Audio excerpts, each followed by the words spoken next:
What if your truest self isn't a sin but a reflection of divine design? This video explores the deep tension between faith and identity through the lens of major religions, cultural narratives, and psychological truths. If you've ever felt torn between who you are and what you were taught to believe, this might be the most important video you'll watch today. Have you ever wondered why religion sometimes condemns the very things that feel most natural to who you are? In this episode of Curious Axis, we explore the emotional and spiritual tension between identity and doctrine through powerful insights from major religions, cultural history, and modern psychology. If you've ever felt like your truth didn't fit inside tradition, this conversation is for you. Like the video, subscribe to Curious Axis, and share it with someone who needs to hear this. Let's explore truth with honesty and heart. If God made me this way, how can my nature be wrong? This simple yet powerful question echoes in the hearts of millions, especially those who identify as LGBTQ+, neurodivergent, or simply different from mainstream norms. In a country built on the values of individuality and freedom, the tension between being true to oneself and being accepted by one's religion has become deeply personal and deeply painful. Mainstream Abrahamic religions like Christianity, Islam, and Judaism teach that God created every human being. Genesis 1:27 says, God created mankind in his own image.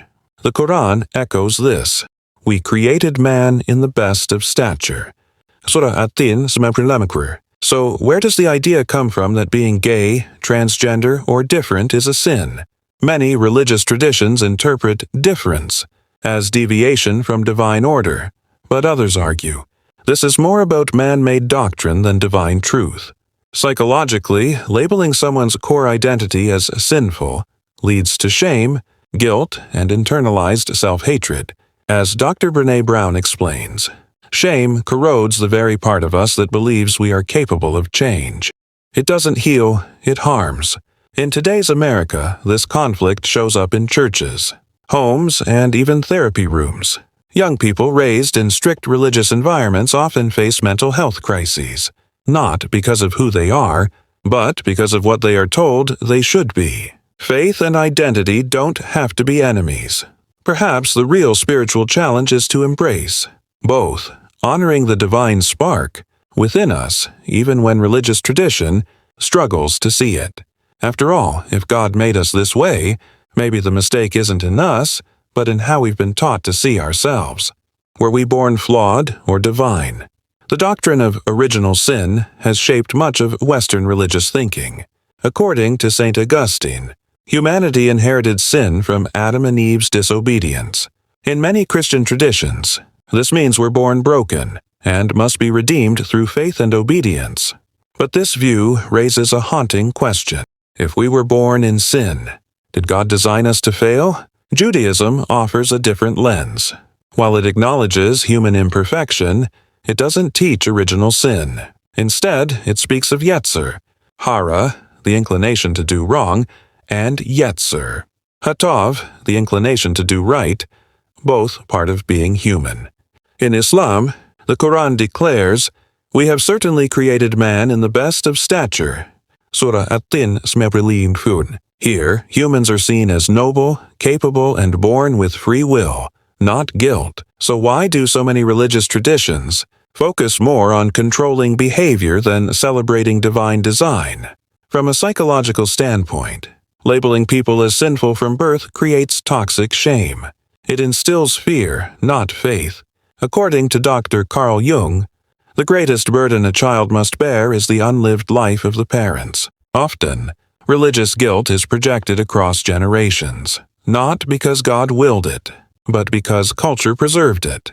In modern America, where personal freedom and self-expression are deeply valued, more people are questioning, is my humanity a problem to fix or a miracle to honor? Maybe the question isn't whether we were born in sin or in light, but whether religion is willing to evolve with what we're learning about ourselves. If God is love, then our design, flaws and all, must also carry that same love at its core. Is religion meant to guide our souls or govern our behavior? For many Americans, religion once served as a moral compass, teaching compassion, humility, and service. But in today's evolving society, a growing number are asking, when does faith inspire us and when does it start to control us? Historically, religious institutions have been deeply intertwined with power. From medieval Europe to colonial America, religion often dictated not just morality, but laws, gender roles, even who people could love or marry. While faith brought many together, it also became a tool to enforce conformity. French philosopher Michel Foucault described how institutions like religion can subtly shape behavior by defining what is normal and what is sin. This isn't always divine. It's often cultural control dressed as spiritual truth. Take the example of how different Christian denominations view alcohol, tattoos, dancing, or even women leading worship. These rules vary widely, yet each claims moral authority. Similarly, in Islam and Judaism, diverse interpretations lead to both inclusive and rigid practices. Which one truly reflects God, and which reflects tradition? American society values individual freedom, diversity, and self-expression. So, when religion starts punishing difference instead of embracing it, many feel alienated. They wonder, is this spiritual guidance or social policing? Even Jesus challenged the religious elite for their hypocrisy. The Quran warns against blind imitation of ancestors. Judaism honors questioning as a sacred act. Religion can still be a moral compass, but only when rooted in empathy, not fear. True morality uplifts. Control oppresses. The future of faith may depend on whether religion chooses to liberate hearts or regulate them. What happens when your deepest truth is labeled a sin? Many religious systems use the concept of sin to define moral boundaries. But when those boundaries are drawn around someone's core identity, like their sexuality, gender, or even questions they ask, it doesn't just challenge behavior, it damages the self. Shame, unlike guilt, doesn't say I did something wrong. It says, I am wrong. Dr. Brené Brown, a leading voice in shame research, explains, shame is the intensely painful feeling that we are unworthy of love and belonging. When religious communities use sin language to define someone's existence, they create spiritual trauma, especially in children and teenagers. In many American churches, young LGBTQ+ people are taught that who they are is sinful. This leads to depression, anxiety, and self-harm.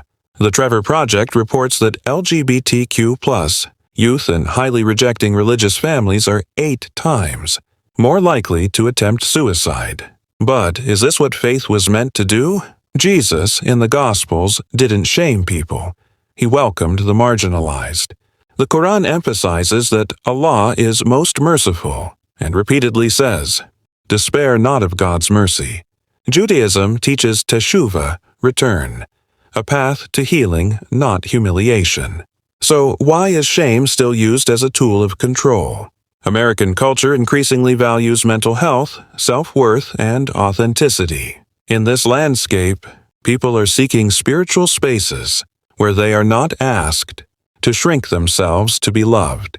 They want religion that restores dignity, not one that reinforces damage. Because no soul grows under shame, but every soul can blossom when seen with compassion. What happens when your heart still believes in God, but your mind can't accept the old rules? Across the U.S., millions of people are not walking away from faith, they're redefining it. They're not rejecting God, but questioning the religious norms that no longer fit their values of love, equality, and authenticity. In Christianity, progressive pastors like Nadia Bolz-Weber preach a gospel centered on grace, inclusion, and imperfection, not shame. She says, I refuse to believe in a God who is less loving than the most decent person I know. That hits deep for those hurt by judgmental doctrine. In Islam, groups like Muslims for Progressive Values are reinterpreting sacred texts through the lens of compassion and justice. They argue that divine revelation must be understood in context, not frozen in ancient culture. Judaism, too, has long encouraged midrash, wrestling with scripture to find evolving meaning. This shift isn't about convenience, it's about conscience. Psychologically, it reflects a growing need for spiritual alignment with emotional well-being. People want faith that uplifts, not suffocates. Therapist and theologian Dr. Hilary McBride explains, when religion becomes a source of trauma instead of healing, it's time to reevaluate the system, not the soul. American culture champions individuality and moral agency. That's why many believers now ask, "Can I follow God?" without following every ancient rule. And maybe the answer is yes. Faith is not a fossil. It's a living journey. When love, truth, and human dignity lead the way, even old scriptures can take on new life. Because a God who made us to grow surely doesn't expect us to stay silent or stuck. For many Americans, this question is deeply personal.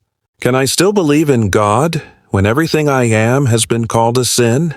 When religion teaches love but delivers rejection, the soul begins to fracture. You start wondering if the God you were taught to love ever truly loved you back. But here's the truth. Your worth is not up for debate. Not by a preacher, not by a parent, not by a verse taken out of context. In the Bible, Jesus didn't avoid the unclean. He embraced them. The Quran declares, "My mercy encompasses all things." Judaism teaches that all humans are created Batzelem, Elohim, in the image of God. These sacred texts carry a message that religion sometimes forgets. You were never a mistake. Psychologically, when identity and spirituality are in conflict, it can cause profound emotional pain. But healing comes when we separate divine love from human.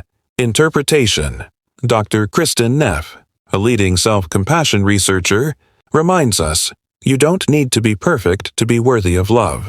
Today, countless Americans are finding new spiritual paths, ones rooted in compassion, curiosity, and inner peace. They're learning that belief doesn't require self-erasure. So yes, you can believe in God and still be fully, unapologetically yourself. That might just be the truest faith of all. Thank you for watching this video and walking through these reflections with us. If this message resonated with you, please like the video. It helps more people find this conversation. And if you'd like more thoughtful content about faith, freedom, and the human spirit, don't forget to subscribe to our channel. Together, let's keep asking the big questions and discovering honest, heartfelt answers.